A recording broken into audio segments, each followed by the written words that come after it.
کرێکاران ژنانی ئازاد لە بەرەبەیانی 11 خەرمانان ساڵیادی دامەزراندنی حیزبی کۆمۆنیستی ئێران و سێیەمین ساڵیادی بزوتنەوەی شۆڕژگێڕانەی ژن ژیان ئازادی داین.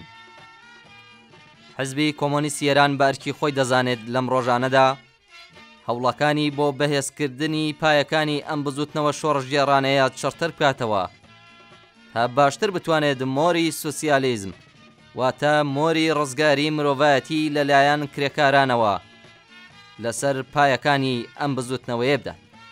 پایەکانی شۆڕشی ژینە بریتین لە بزوتنەوەی کرێکاری کە خانەنشینانی کرێکاری و مامۆستایان و پەرستاران و هیتر دەگرێتەوە، بزوتنەوەی ژنان، بزوتنەوەی دادخوازان، خەباتی زیندانیانی سیاسی لە زیندانەکاندا، خەباتە شۆڕژگێڕیەکان لە کوردستان و بەلوچستان، خەباتی چالاکوانانی مافی مرۆڤ و چالاکوانانی ژینگە.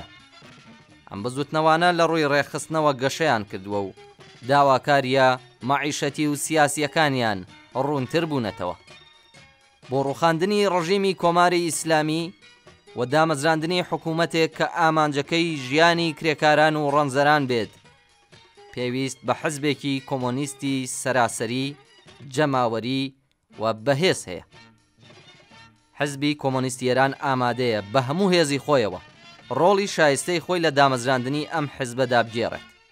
چینی کرێکار تەنها بە هەبوونی حزبێکی لەو جۆرە دەتوانێت خەباتی دژەستەمکاری بە جەوهەری دژایەتیکردنی سەرمایە بۆ ڕووخاندنی شۆڕژگێڕانەی کۆماری ئیسلامی بە جۆرێک بەڕێوە ببات کە بتوانرێت بە دوای ڕووخاندنی ئەم ڕژیمە سەرمایەداریە ئاینیەدا حکوومەتێکی جەماوەری دابمەزرێنێت، حکوومەتێک کە لە خزمەتی نەهێشتنی چەوسانەوە و خزمەت بە دروستکردنی خۆشگوزەرانی، ئازادی، یەکسانی و ئاسایش بۆ هەموو هاوڵاتیان بێت. بژی حیزبی کۆمۆنیستی ئێران، بژی سۆسیالیست،